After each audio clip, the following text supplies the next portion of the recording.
Good afternoon, everyone. So we'll get started now. My name is David Sondak. I'm a lecturer in computational science in IACS here at Harvard. And thank you for coming to our very last IACS seminar for the year of 2018. That's really the only announcement for today. We'll pick up again in the spring session. So thank you all for participating, and we look forward to seeing you all again.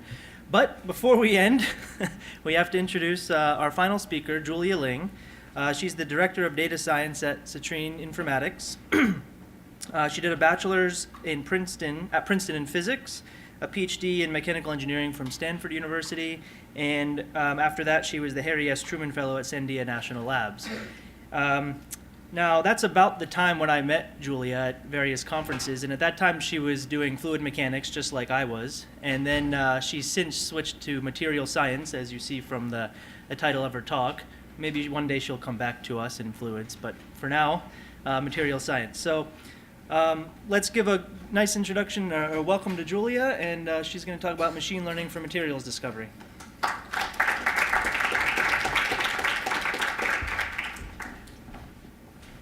Thanks for that introduction, David. Can everyone hear me in the back? Perfect. So yeah, as David said, my name is Julia Ling, and today my talk is focused on machine learning for materials discovery. But as he mentioned, my background is not actually in material science, it's in turbulence modeling, and my interest more broadly is in what happens when you apply these data-driven methods to physical systems. How can you integrate domain knowledge into these models? How can you get interpretability out of them?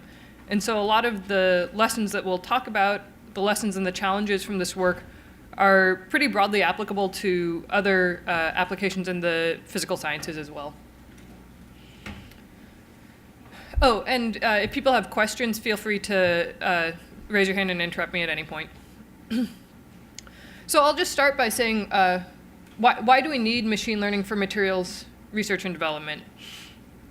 The first is that we have very high-dimensional design spaces.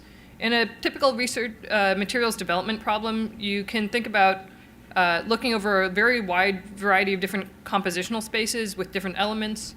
And then also, there's a lot of processing parameters. So if you're not in materials, then there's things like heat treatments, solution treatments, et cetera, that you might want to vary. And so you have to figure out how to explore that design space in a systematic way. And furthermore, you want to use the data you're generating as you collect it. You don't want to have to wait to generate 50 data points before you can do something meaningful with it. Every time you take a new data point, you want that to immediately be useful and to recognize that value. One of the other things we often have in the sciences is we have a lot of different sources of data. Often we have both computational data as well as experimental data. And it's not always clear how to use those together. Sometimes we'll have information at the micro scale as well as at the macro scale. And again, it's not always clear how those match up. And so machine learning can be used to try to glue together those heterogeneous data sources. And I'll talk a little bit more about what I mean by that in particular later in this talk. And then the overarching goal here is to try to accelerate materials discovery. It can take years to decades to develop new materials, and that's just too slow. If a new iPhone comes out every year, then they want a stronger glass every year so that, I mean, they do want it so that you don't break it every time you drop it. It doesn't always seem that way, but, and so they have more and more demanding specifications for the glasses on these different and for the materials in these different products. And so that's the motivation for why we need to accelerate materials discovery, is just the demand is there. And so then the question is, why is this hard? Why can't we just, I mean, machine learning, artificial intelligence, these have been broadly applied for ad tech, for e-commerce for so long. Why can't we just take those same tools and transplant them onto material science? Well, there's a few challenges in materials that are just different from traditional machine learning applications. And so I've listed 6 of them here, and the bulk of my presentation is going to be going into each of these in more depth and really diving into what I mean by that challenge and how we approach it at Citrine. Maybe I should have said at the top, so I work at this startup called Citrine Informatics. We're based out of the Bay Area. We're about 45 people, and our goal is to try to bring data science and data management to material science. And so in terms of these challenges, the first one is in data type. So it's true that in traditional machine learning applications, you might have heterogeneous data. Often you don't. If you're working with click data, then all the data you have is click data. Whereas in materials applications, our data is highly heterogeneous. We get it from a lot of different sources in a lot of different formats. And it typically requires extensive feature engineering. So feature engineering is what you do to get from your raw data to something that's useful for machine learning.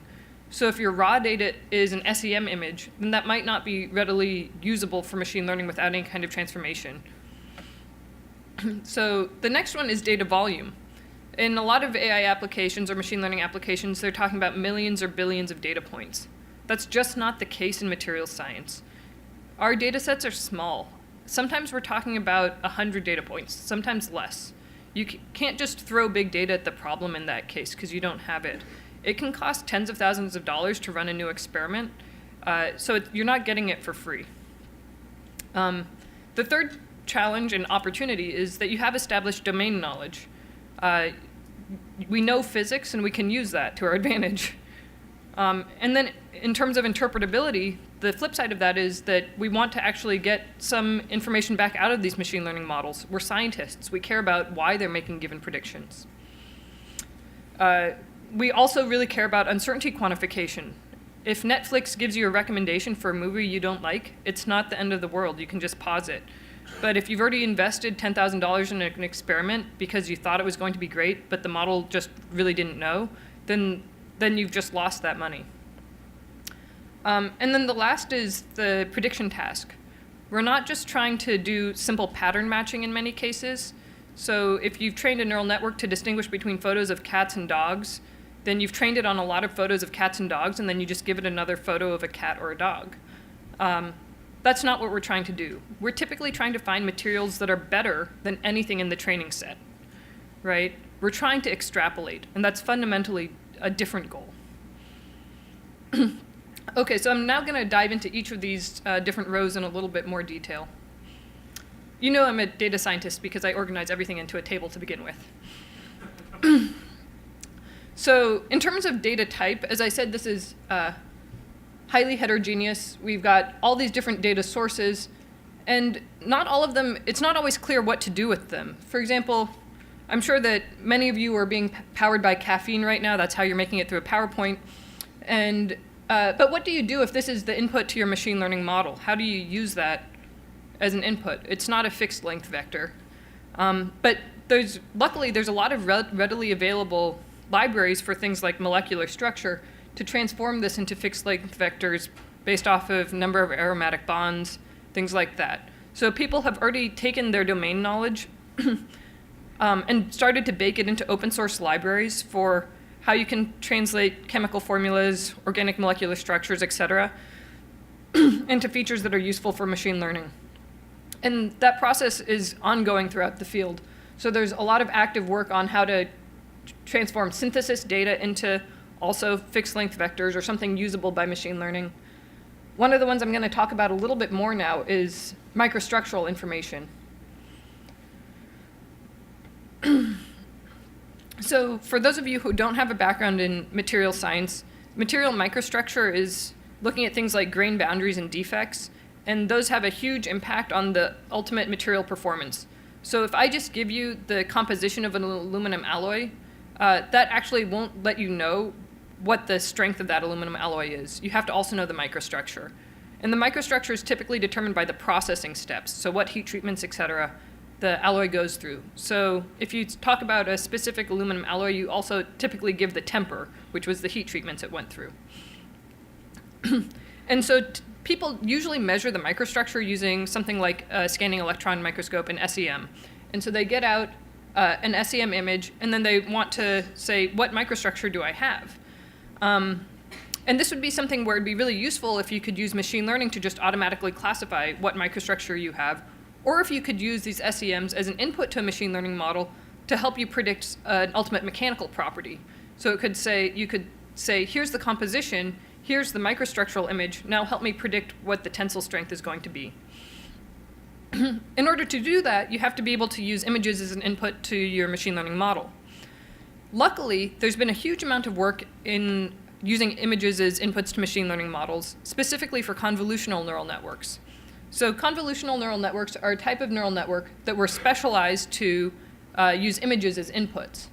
And so what we did in this case is we started with a database of SEM images for which we had labels. In this case, the label was the specific microstructure that was present in that image. And we passed it through a convolutional neural network just to create features. And in this case, what's different about microstructure from images of cats and dogs is that in microstructure, what we care about is the textures, right? We're not looking for a specific object, we're looking for the textures. And so there's this idea of translation invariance in that. And so we looked at different texture featureizations, which were basically just translation invariant features of what was present in that image. So convolutional neural networks, they have different filters, and they're looking throughout the image to see if that filter is activated. And so they might have a filter that's looking for a circle, for example, and it's looking everywhere in the image to see where that circle is. And then one of the features we looked at was taking the mean of that filter activation across the image. And the idea behind that is we don't care where in the image a circle is, we just want to know if there's circles in the image. And then the output of this featureization is then a vector of textures, where it's saying, here's the textures that are present in this image. And we can use that as an input, in this case, to a random forest model, to train this model on classification for which microstructure is present in a given image. Now, one of the key questions here is, what layer of the neural network should we take our features from? Because there's a lot of convolutional neural layers in these networks. There's a lot of filter layers. And so it happens that the deeper you go into the network, the more complex the textures are that you're starting to look for. So I've given here a sample of what some of these textures look like for different depths of the network. So this is a very early layer, and then a much later layer. And you can see that it starts out looking for very simple textures, wavy lines, and then it starts to get to very complex patterns by the time you get deep into the network. And so what this is plotting here is the accuracy of a model that's trying to differentiate between these three microstructures. So this is a steel data set, so this is a network microstructure. Let me move the mouse. A spheroidite microstructure and a pearlite microstructure. And so we wanted to distinguish between these three microstructures, and we took features from different layers in the neural network. So this is an early layer and a later layer, and this is the model accuracy. And the different colors represent different texture featureizations. And what we can see is that across all the different featureizations we tried, it doesn't really matter what featureization we use, as long as we use the features from the correct layer. That it really wanted the features from these later layers, because these are relatively complex textures. They're not simple. And so for this particular problem, it's saying, please give us access to relatively complex textures. Now, one of the other things that I think is really interesting when you start to apply these methods, these deep learning methods, to physics problems is the question of interpretability. Now we have a model that's able to distinguish with very high accuracy between these three microstructures. How is it able to do that? And so at the bottom, what I'm plotting here is the characteristic texture. So this is now from the neural network. And this is what the neural network is saying is the texture it's using most to distinguish between the network microstructure and the other two microstructures. And similarly for spheroidite and pearlite. And this is both informative and reassuring. It's informative because it's saying, okay, in the network case, it's mostly looking for cell-like structures versus white dots versus interlocking wavy lines. And it's also reassuring because that makes sense. You look at the top image and you look at the bottom image, and you say to yourself, okay, I can see how it's doing that. And so if you're trying to look at a model and you want to make sure that you're not just suffering from sample bias or from some kind of false signal, this is a really good way to do that. For example, if in this image I had just seen scale bars, I would have known that, oh, I didn't process my data correctly. All of the network data still had scale bars on the SEM image. And so this is a really useful way to check for errors in how you process your data as well as to gain scientific insight. So this is just to say that for each of those different data sources I mentioned, it's not always straightforward to use these as part of a machine learning model. You have to use some creativity and some domain knowledge to think about what does it take to take your chemical formula or your organic molecular structure or your SEM image and use them together for a machine learning model. Each of them requires some custom feature engineering. So the next step is data volume. So now that you have your features, you want to start to use them for a machine learning model. So ImageNet, the convolutional neural network that I was just showing before, that was trained on 14 million images. And the cost of adding a new image to the data set was negligible. You just paid someone a couple cents to label that image as a piano or a cat or a stapler. But in materials R&D, we have a lot smaller data and it's often sparse. So by sparse, I mean you're not taking every single property measurement for every material you have. You might measure tensile strength for one and an optical property for another and yield strength for a third. So we're not dealing with big data. And so the result is that we have to use all the data we have and all the domain knowledge we have as effectively as possible. And so, again, we can't just throw big data at the problem. We can't just relearn all this from scratch. We have to use everything as efficiently as possible because our data is so valuable and so expensive to acquire. One method for doing this is something called transfer learning. So the idea behind transfer learning is you train a model on one data set and use that to improve your predictions on a different data set. So in this case, we're using a computational data set. The ultimate goal here is to try to predict the band gap of a material.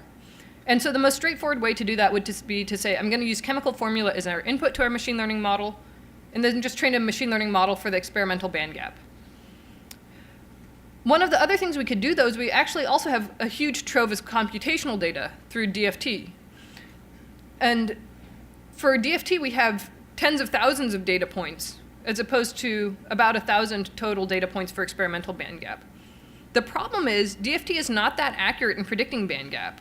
And so how can we can't just use these two data sets side by side, because the computational data, since it's less accurate, will in some sense contaminate our experimental data if we just use them as equals.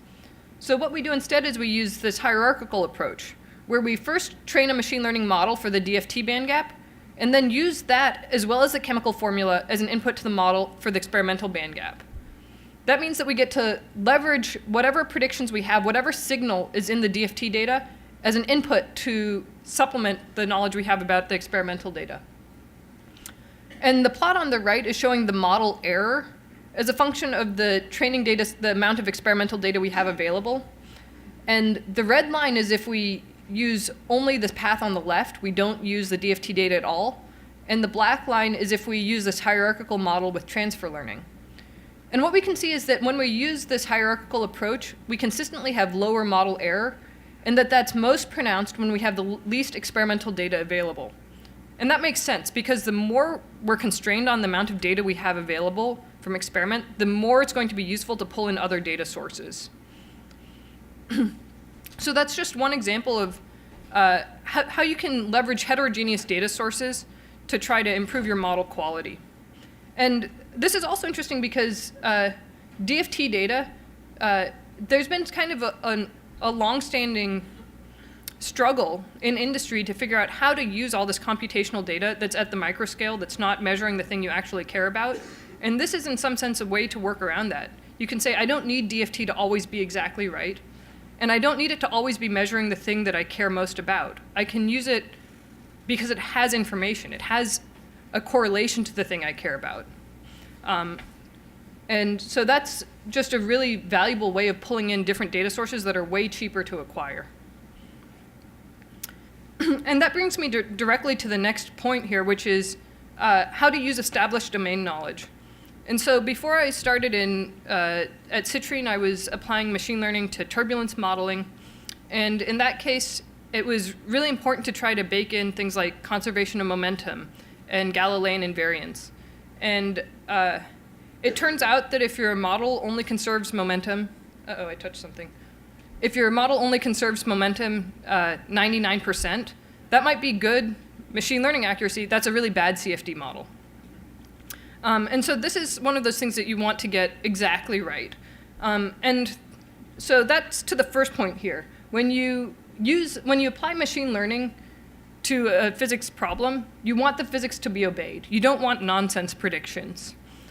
And then the second one is you don't want to have to reinvent the wheel. There's that famous quote by Isaac Newton that he saw further than others by standing on the shoulders of giants. That's what you want your machine learning model to be able to do. You don't want it to have to relearn conservation of momentum. Why should it? We already know that. You want it to learn the hard part that we don't understand. So the trick here, though, is that it's not always straightforward how to bake in domain knowledge. People often ask me, oh, you showed this example, but I'm trying to do something different. What's the solution there?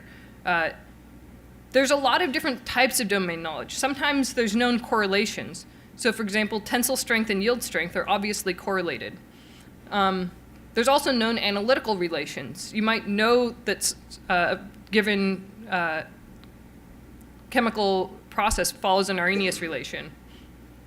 And the answer is there's no single way of doing this. It's not a cut and dried process.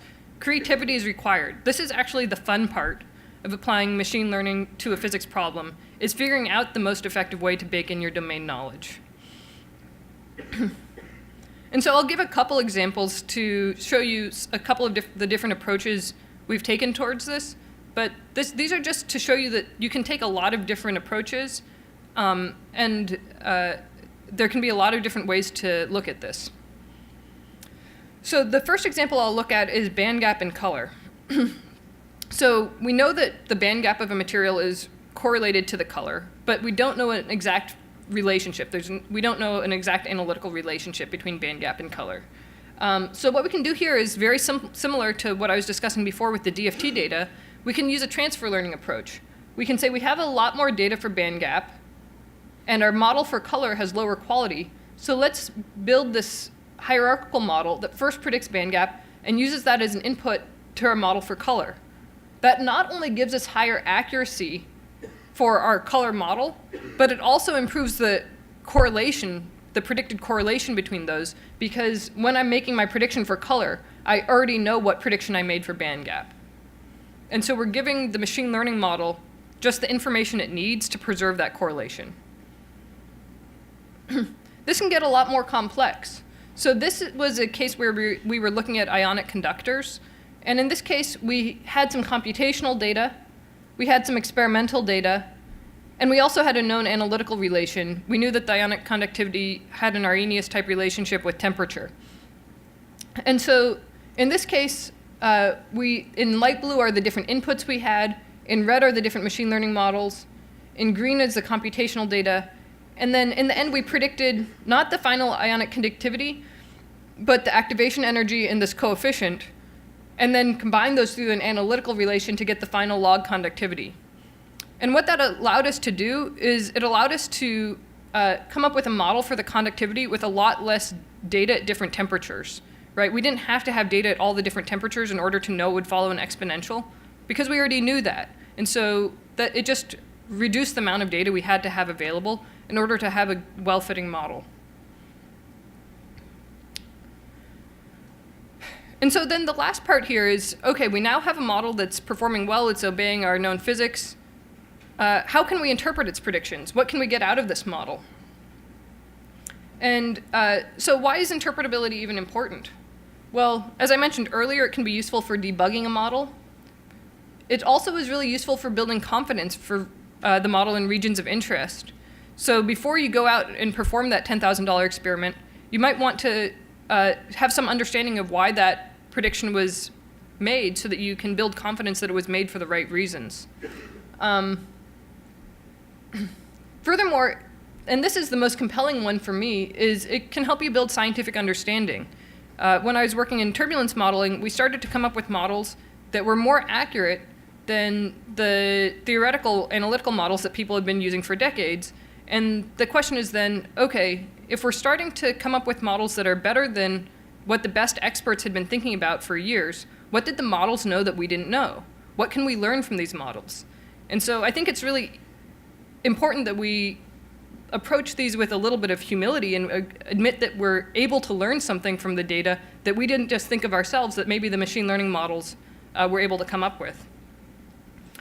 And then the last is understanding model sensitivity. If you make a prediction, you might want to know if it's robustly optimized or if you're right near a performance cliff. And so the pictures here on the bottom, these are talking about, these are from a paper by Ribeiro's group et al. At University of Washington. This is an example of why it's important to use interpretability for debugging a model. They were training a classifier for huskies versus wolves. And so here's a husky on the left that it correctly classified. Here's a wolf in the middle that it correctly classified.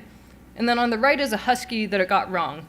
And so they used some interpretability analysis to say, okay, was it the muzzle shape? What is it that we got wrong? Because our classifier is pretty accurate on our training data set. And they found out that the model was only looking here. It was looking at the snow. They developed a very good classifier for snow. Because it turns out most of their training data set had wolves on snow and huskies on dirt or grass. And so it's just, and that's a funny example, but that's pervasive in the sciences. We bake in sample bias every time we run experiments because we know that certain experiments are easier to run, so we run those ones. Or we think that an experiment might be more likely to succeed, so we run that one. We're never just running a Gaussian or uniform distribution of experiments, or we typically aren't. And so these training data sets that we're starting with are almost always sample biased. And so trying to go back and then diagnose how that affects our model predictions can be pretty critical.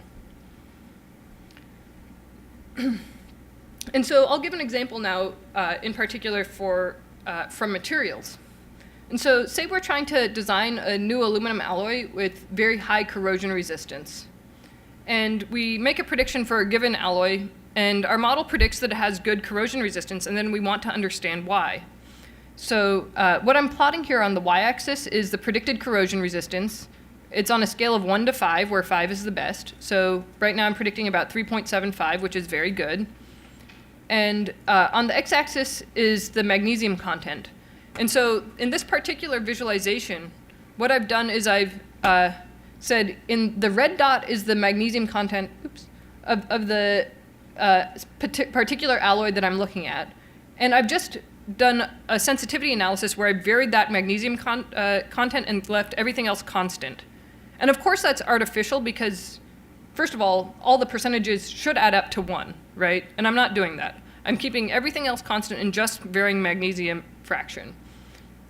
And then looking at what the model predicts. So this is the model prediction as a function of magnesium content, leaving all the other compositions and processing steps constant.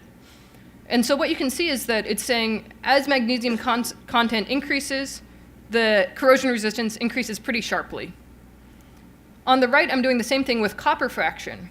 And we're saying as the copper fraction increases, the corrosion resistance decreases. And so this tells us a couple things. First of all, this agrees very well with domain knowledge. Magnesium aluminum alloys are known to have high corrosion resistance. Copper is known to initiate corrosion in aluminum alloys. So that's reassuring for our model. It's saying our model is picking up on some known important trends. On the other hand, it's not at all reassuring for this particular alloy because it's near a performance cliff, both in magnesium content and copper content. And so what this tells us is if we really want a robust, high-performing alloy, it might make sense to increase the magnesium content a little bit more and get away from this cliff, and to just have no copper at all in the alloy.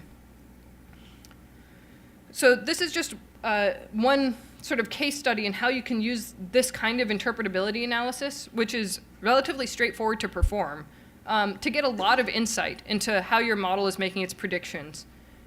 So I think that there's this kind of pervasive belief that if you go the way of machine learning, then you have to cast aside physics and it's going to be a black box. And I strongly don't believe that. I think that as much as possible, we want to gain understanding of these machine learning models. We want to get insights back out of them. And it might not be possible in many cases to have a nice analytical expression for how the model is making all of its predictions. But to do an analysis of why it's making a given prediction can be very possible. And so that's where this is going, is it's saying, I have a particular prediction that I'd like to understand. And there's a lot of different methods for trying to dive into that, of which this is one example. Another way to think about that is you might say, for each prediction, I want to know the uncertainty.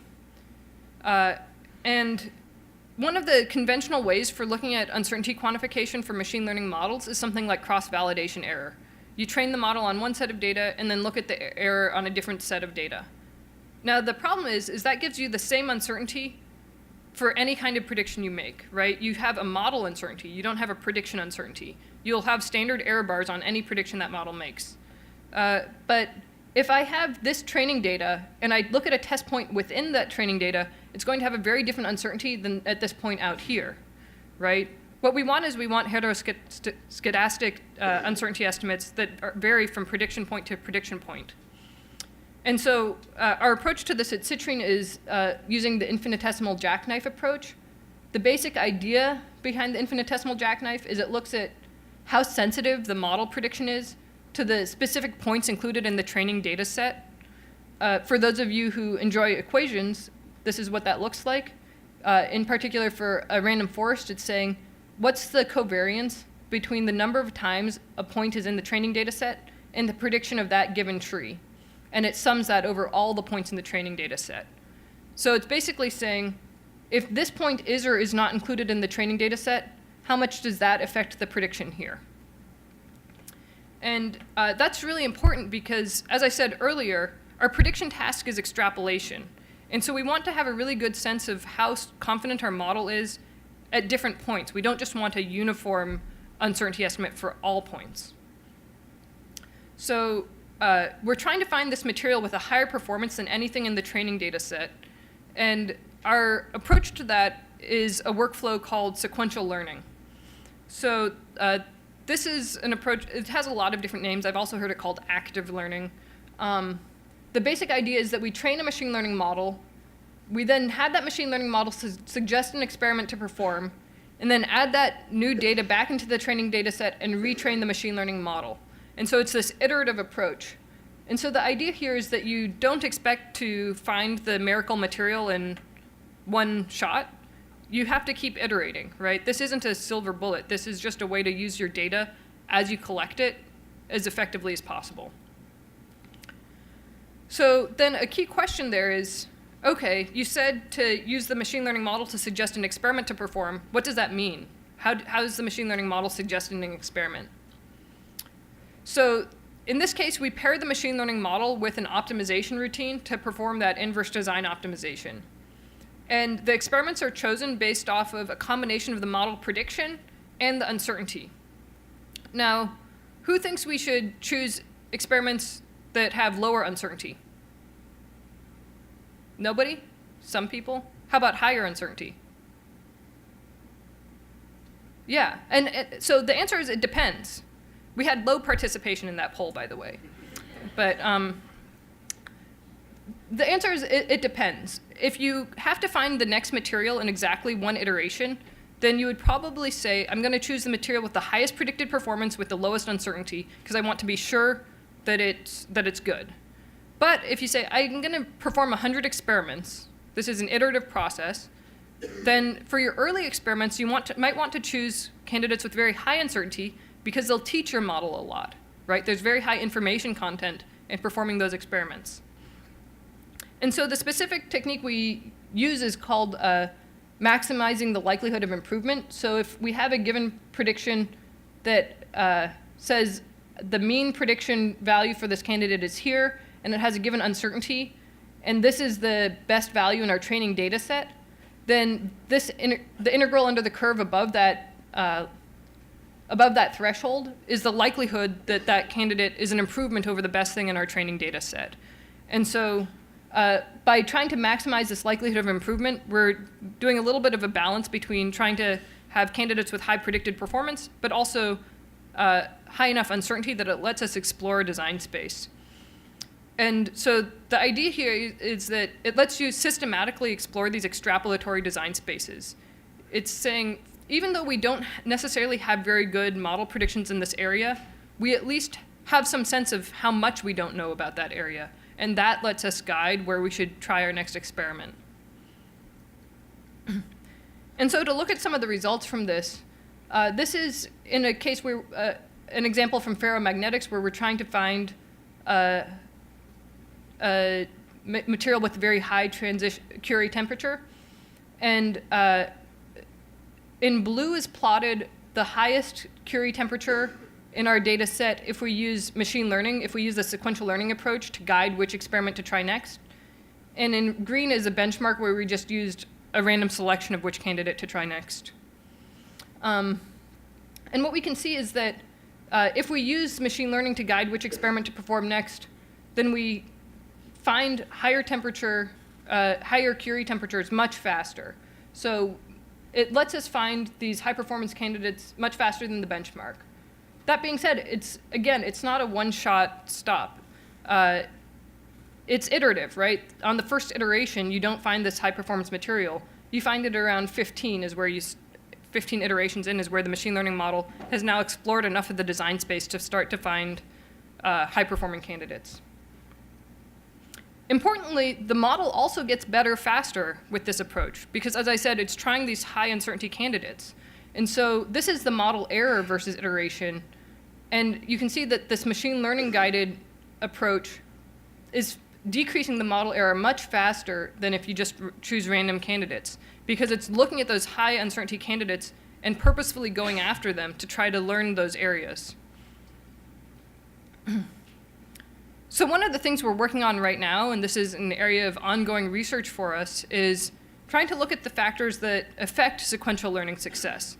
It would be really useful for us as a company to know when we start with a project, how hard that project is going to be. And I could imagine that for many PhD students, this would also be super useful to know at the beginning, how many years is this project going to take me? And so in this particular case, we initially thought that the main driver behind sequential learning success would be the model quality. We thought if we can make a really high quality model, it has really high accuracy, then of course we'll be able to find good candidates really quickly. But in fact, we found that that's really only a part of the picture. That besides model quality, the training data coverage matters a lot. For example, in many cases, people will look at a given composition and then vary the processing step around that, and then go to another composition and vary the processing step, and then another composition and vary the processing step. And this can trick us into thinking we have really good accuracy, because if we just do standard cross-validation, then we can kind of cheat because we have data for that composition at other temperatures, and so we're just doing a temperature interpolation. But then when we try to look at a different composition, suddenly our model quality tanks.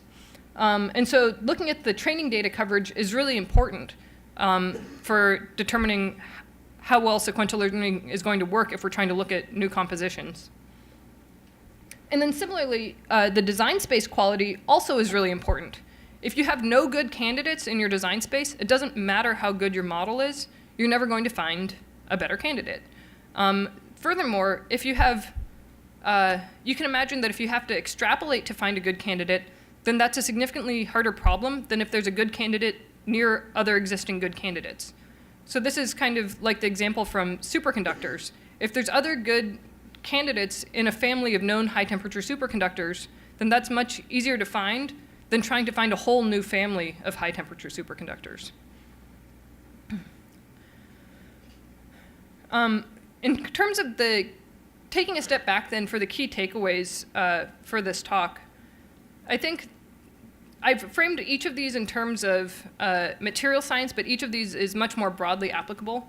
The first is that machine learning can be used to accelerate materials development. I'm a strong believer that not only is it going to be useful for materials development, it's going to be entirely pervasive across the sciences. As I said, I come from a background in fluid mechanics, and there's just no way that people are going to continue to not use the data that they're generating. It's way too expensive and time-consuming to generate all those CFD data sets if all you're going to do afterwards is plot a single profile in your journal paper. And then the next one is that material science requires domain-specific machine learning approaches. I just went through a whole bunch of reasons why material science is different from a lot of typical AI applications.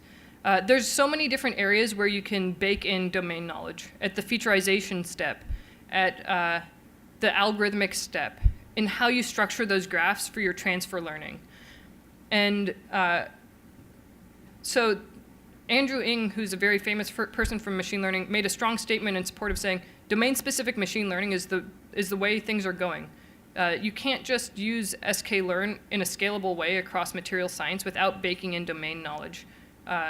You have to try to take domain-specific machine learning approaches. And what that means is that you need a really close collaboration between machine learning experts and materials and the scientist. You can't just, if you just have a computer scientist or a machine learning expert come in and say, I can solve all your problems, you don't need to tell me anything, then most of the time that's not actually going to work. And vice versa, if you say, I'm a material scientist and I'm just going to use sklearn's default settings for the one algorithm I understand, that may also not be so successful. That to a certain extent, you want to have those two people work together. They both have a lot to bring to the table. When we work with customers, we have to have really frequent interactions with them to learn all the things about what features are important, what known correlations and analytical relations they have, what data sources they have available, and what a lot of times we'll give them a suggestion for an experiment to perform, and they'll say, no, that's nonsense. You can't do that. That's not possible for X, Y, or Z reason. And so there's a lot of domain knowledge that people don't even realize they have that you have to bake in as constraints to these models and design spaces. And so just having that close collaboration between these different fields is going to be critical to having machine learning be as impactful as it can be in the sciences. And so the last thing is, before I take any questions, it would be remiss of me not to mention that we're actively hiring at Citrine, so for all of you students and postdocs in the room, if you're interested, please come talk to me afterwards. And with that, I'm happy to take any questions.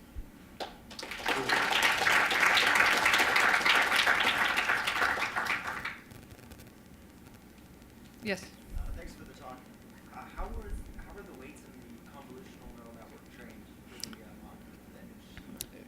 Sure, so the question is on the convolutional neural network, how we pick the weights. That was actually also transfer learning. We just took a pre-trained neural network that was trained on ImageNet, on those 14 million images, and used those because, as I said, we don't have that many images. These data sets were about 100, in the hundreds. So that's one of the remarkable things is how much it is possible to transfer learn. We were taking a neural network that was trained on cats and dogs and then using those textures to look in microstructures. Any other questions? Yep.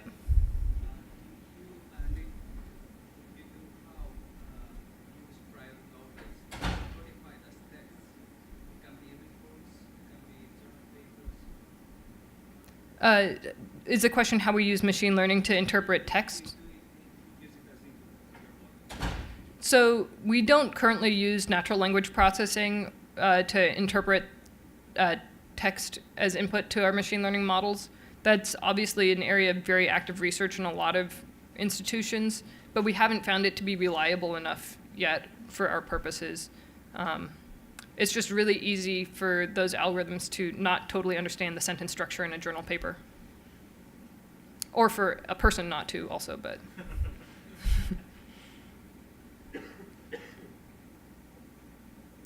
Yep. Can the machine learning algorithm learn the conservation laws, and how efficient is that? Yeah, so the question is, can a machine learning model learn some of these conservation laws? So I did some work on that while I was at Sandia. I did that exact study, in fact. I took a neural network and said, how much data does it need to learn Galilean invariance in order to get this same performance as if I bake in Galilean invariance? And what I found is if I rotated the data a whole bunch of times in every direction, then it can start to learn that it should be invariant to those rotations. It needed about 1,000 times as much data, and it still was not nearly as accurate. So since training time scales with data set size, that's just not that efficient. Yep. As a follow-up to that question, you said it took about 1,000 times as much data to train something we know about physics into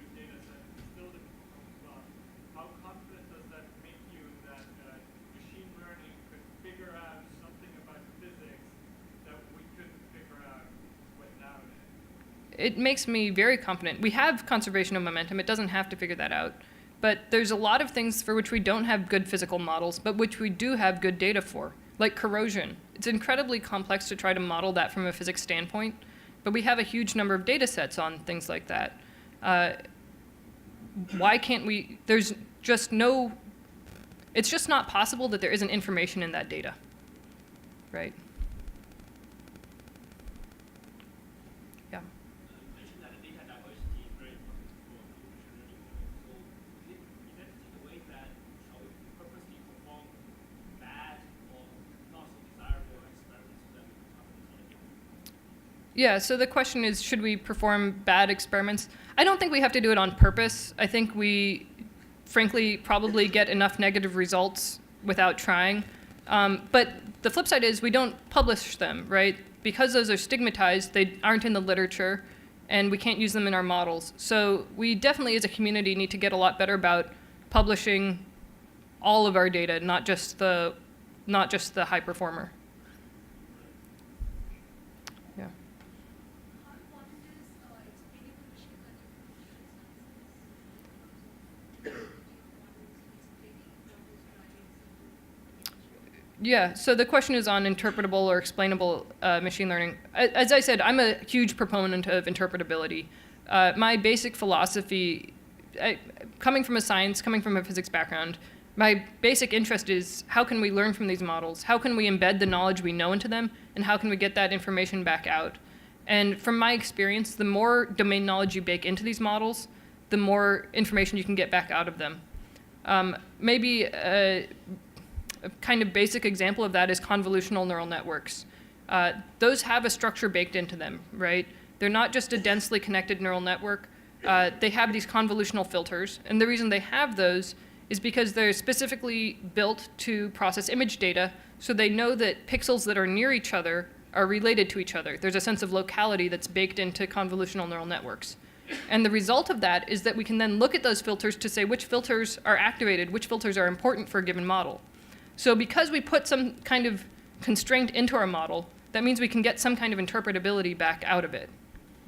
What other methods do you think can be used for making the models more explainable? Again, this is one of those ones where I really think that creativity is required. This is not a solved field. There's been a lot of approaches for looking at interpretability. I gave you one example here of that nonlinear sensitivity analysis. But I think that depending on what kind of domain knowledge you're baking in, that depends what kind of visualization or what kind of interpretability you can get out. So, for example, when I was doing turbulence modeling, we were baking in this idea of rotational invariance, and so we built a neural network that would fall onto a rotationally invariant tensor basis. And because of how we constructed the architecture of that network, we could then look at the different coefficients to that tensor basis separately, and they had a physics-based meaning, right? So because we'd set up the architecture in a constrained way, we could then look at the things that actually made sense to us from a physics perspective and interpret those. So it's not, I don't have a plug-and-play answer to this. It really depends on the specific problem. But I think that's where it really gets interesting. If it were plug-and-play, it wouldn't be so interesting.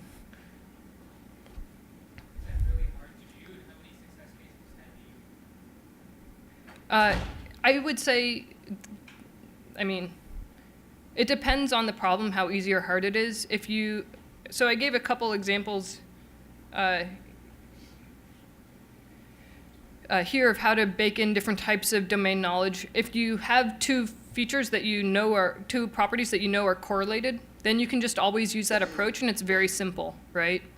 And on the other hand, if you have a different type of constraint, for example, maybe you know that something is monotonic, off the top of my head, I don't know how to bake that in. Nor do I know how to get interpretability out of that, because I haven't run into it.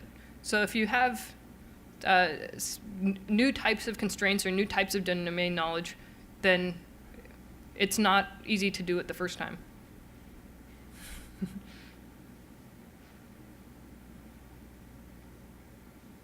Okay, if there's no other questions, then thank you very much. Thank you.